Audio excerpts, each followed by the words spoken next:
Hello everyone, this is me Aisha Ibrahim. Welcome to my YouTube channel. Today we are going to discuss Theory of Bureaucracy by Max Weber. So let's start.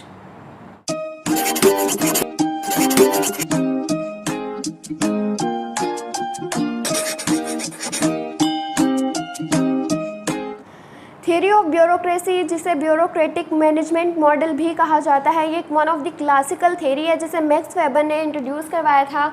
और max weber जो है एक German sociologist थे और इन्हें father of bureaucracy भी consider किया जाता है, क्योंकि उन्होंने जो इस पर्टिकुलर टर्म, ये जो ब्यूरोक्रेसी है, इस पे बहुत ज़्यादा वर्क किया और बहुत ज़्यादा इंपॉर्टेंस दी थी इसको। और उन्होंने कहा था कि इस थ्योरी को या जो मैनेजमेंट मॉडल है उसको ऑर्गेनाइजेशंस पर इम्प्लीमेंट या अप्लाई करना चाहिए।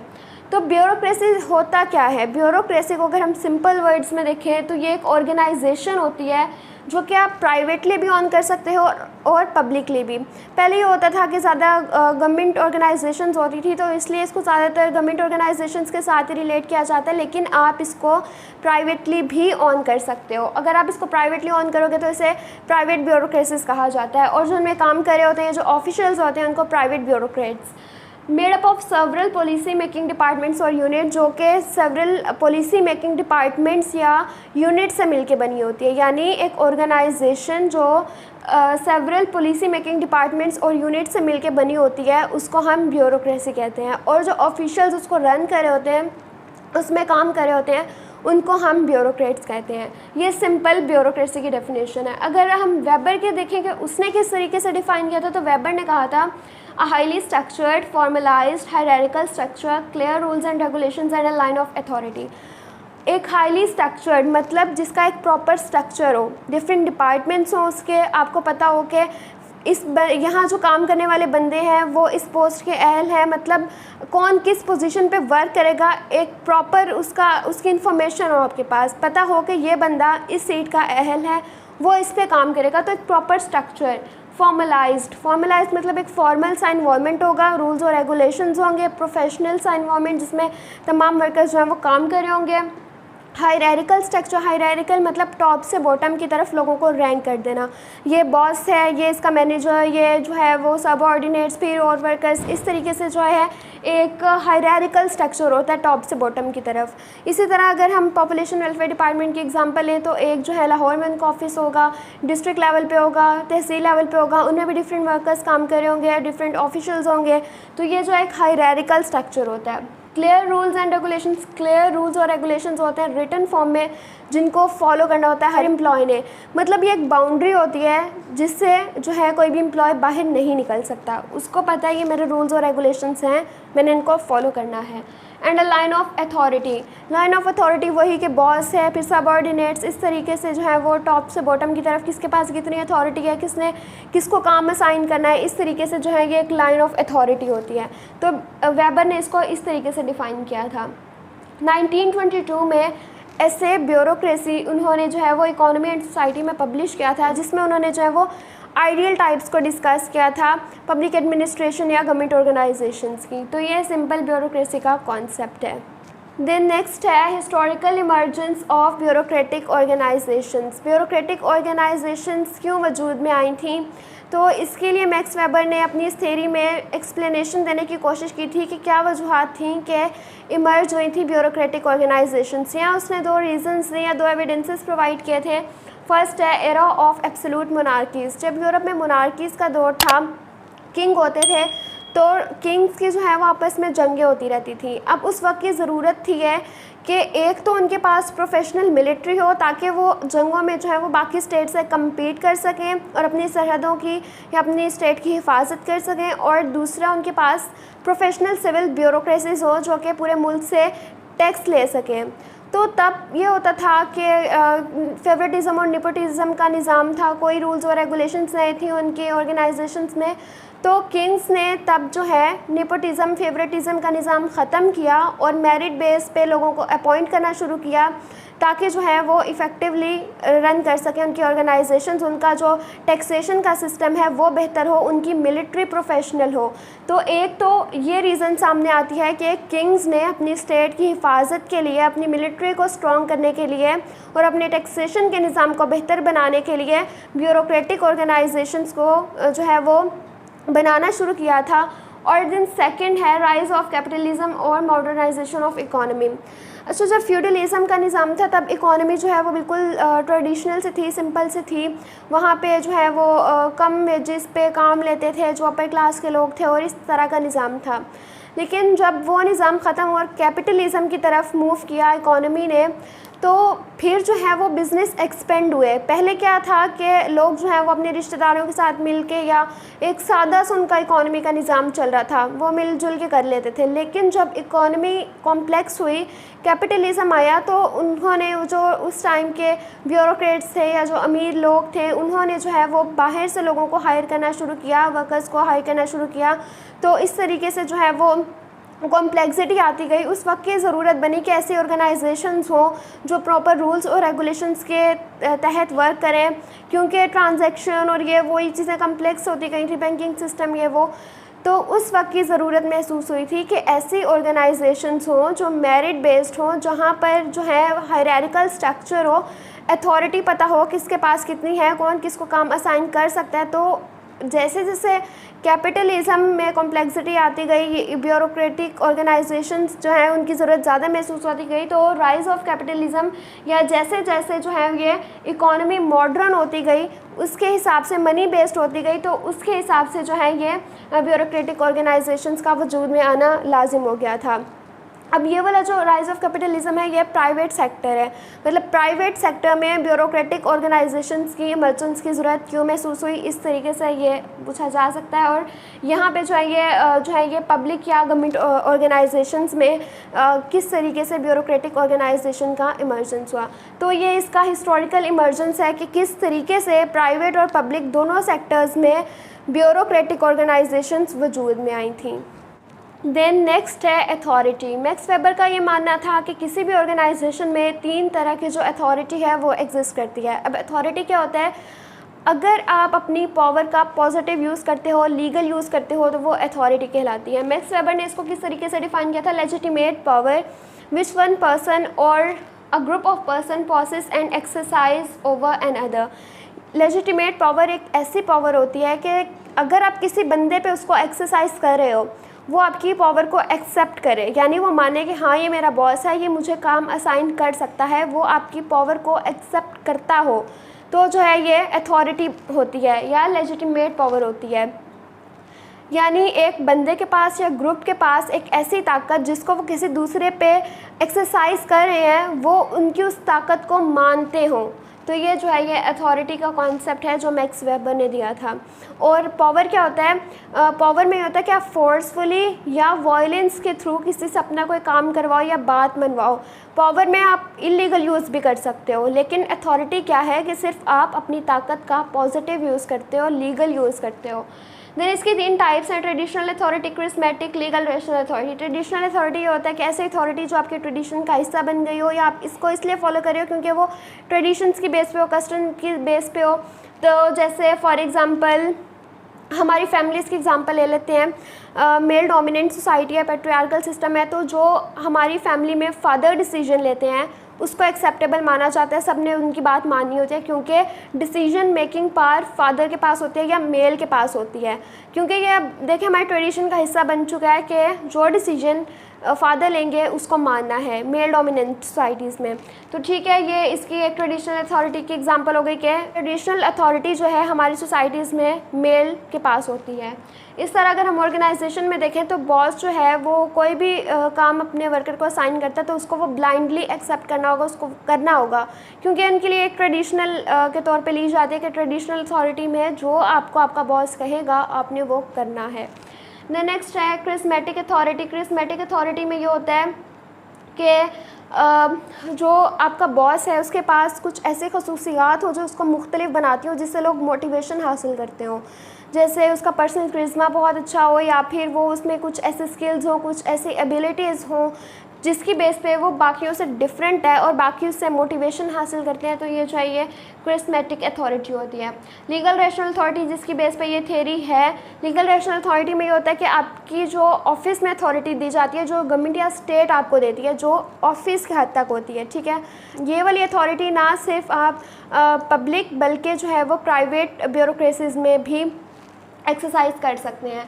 तो यानी ये जो है ये रूल्स और रेगुलेशंस की बेस पे होती हैं, ये पर्सनल क्रिज्मा की या एक्स्ट्रा ऑर्डिनरी एबिलिटीज़ की बेस पे। और ट्रेडिशनल सोसाइटीज़ में जैसे हम सऊदी अरेबिया का भी ले सकते हैं कि वो बाप के बाद जो बादशाहत का निज़ाम है वो बेटे के पास, फिर उसके मतलब ट्रेडिशनली उनकी अथॉरिटी एक के बाद एक के पास जाती रहती है।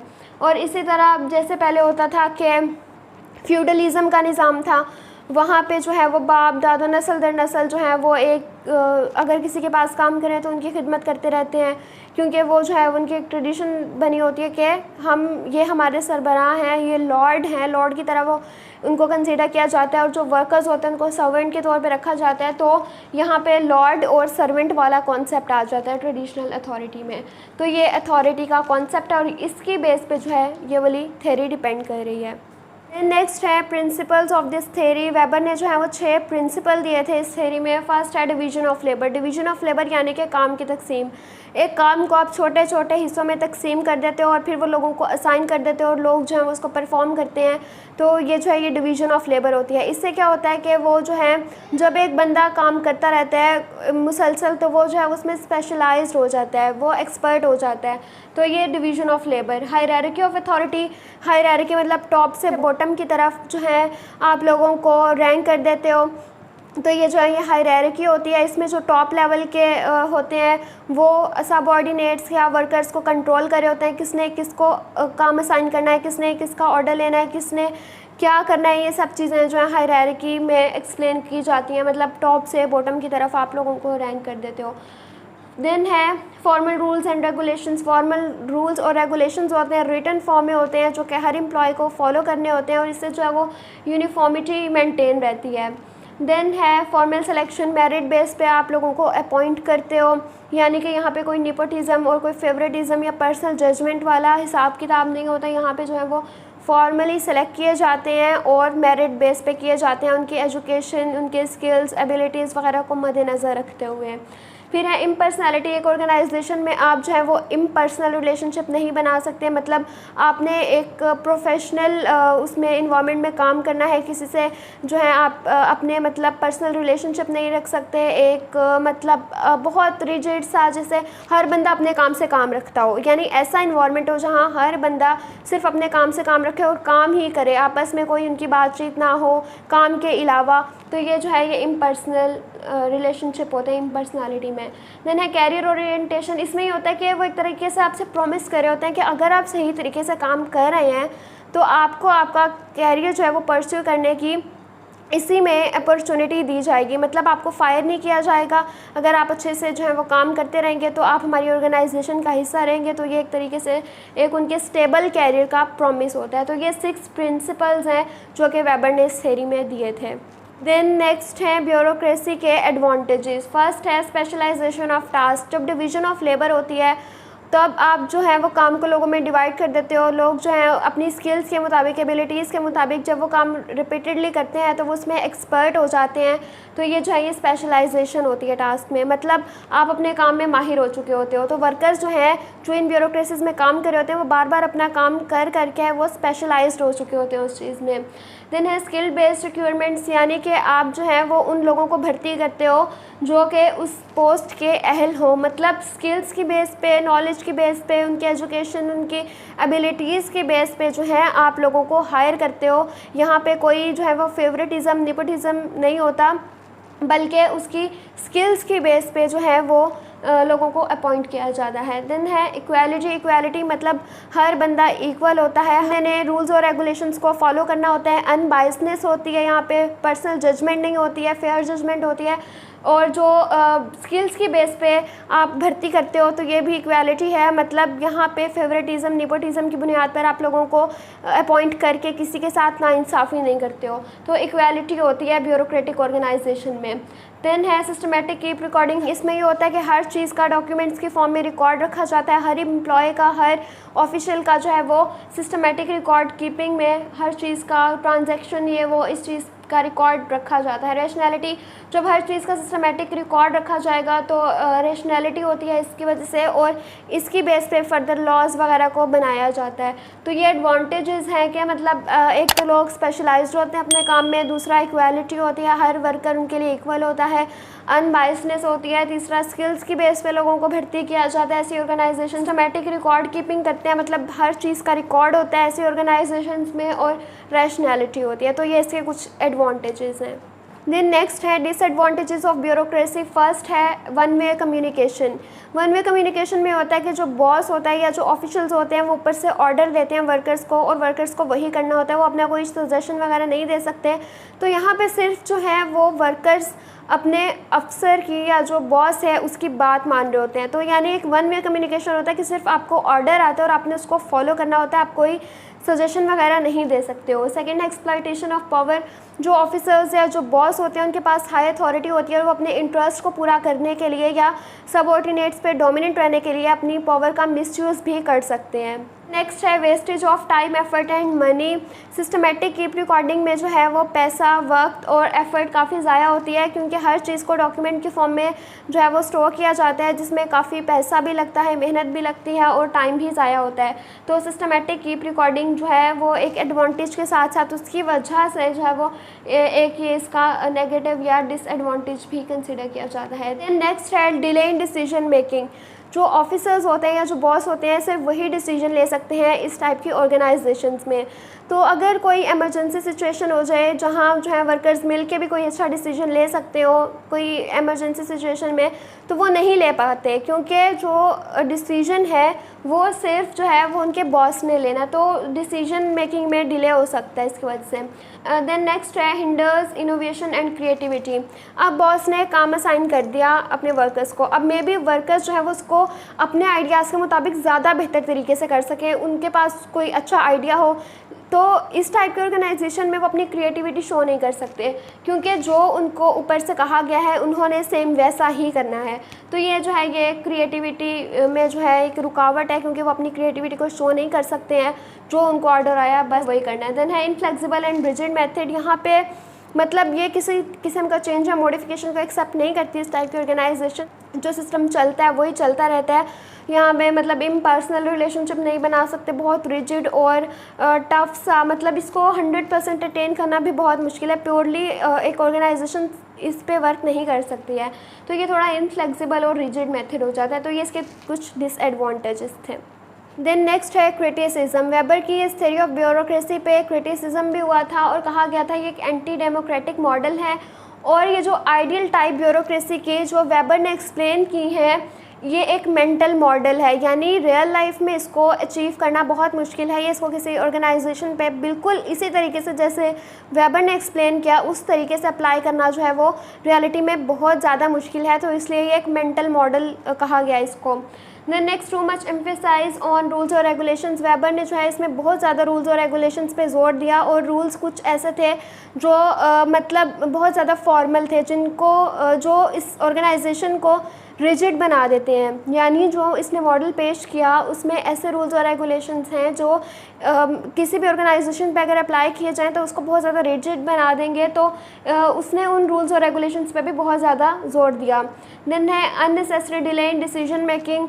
यहाँ पे मतलब जैसे वो डिसीजन मेकिंग का इख्तियार सिर्फ जो है वो बॉस या मैनेजर वगैरह के पास होता है, तो यहाँ पे जो है वो अननेसेसरी डिले होता है डिसीजन लेने में।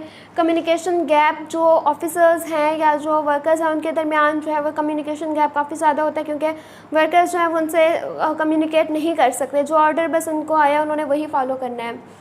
Not suitable for business organization. ये जो मॉडल उसने दिया था ये गवर्नमेंट ऑर्गेनाइजेशंस के लिए तो मे बी सुटेबल हो, लेकिन जो बिज़नेस ऑर्गेनाइजेशंस हैं उनके लिए कहा गया कि ये सुटेबल नहीं है। A lot of paper work, इसमें बहुत ज़्यादा, क्योंकि सिस्टमेटिक कीप रिकॉर्डिंग के लिए बहुत ज़्यादा पेपर की ज़रूरत होती है, क्योंकि वो हर चीज़ को डॉक्यूमेंट के फॉर्म में स्टोर किया जाता है उसमें, तो यहाँ पे जो है वो पैसे का और एफर्ट का और टाइम का भी ज़्यादा होता है, तो इसमें बहुत ज़्यादा पेपर वर्क की ज़रूरत होती है। तो ये है कुछ क्रिटिसिज्म। अगर हम आज के सारे टॉपिक को रिवाइज़ करें, सबसे पहले ये कि ब्यूरोक्रेसी होती क्या है, एक ऑर्गेनाइजेशन होती है, और वेबर ने कहा था ऐसी ऑर्गेनाइजेशन जो हाईली स्ट्रक्चर्ड हो, जहाँ पे फॉर्मल रूल्स और रेगुलेशंस हो, रिटन फॉर्म में हायरार्किकल स्ट्रक्चर हो, इम्पर्सनल रिलेशनशिप हो, तो वो जो है वो उन्होंने ब्यूरोक्रेसी को इस तरीके से डिफ़ाइन किया था। नेक्स्ट फिर historical development of bureaucratic organisations हैं, दो उसमें हमने एविडेंसेस देखे, एक तो मोनार्की का निज़ाम और दूसरा जो है वो rise of capitalism in private और पब्लिक दोनों सेक्टर्स में, इस तरीके से जो है वो ये ब्यूरोक्रेटिक ऑर्गेनाइजेशंस इमर्ज हुए थे।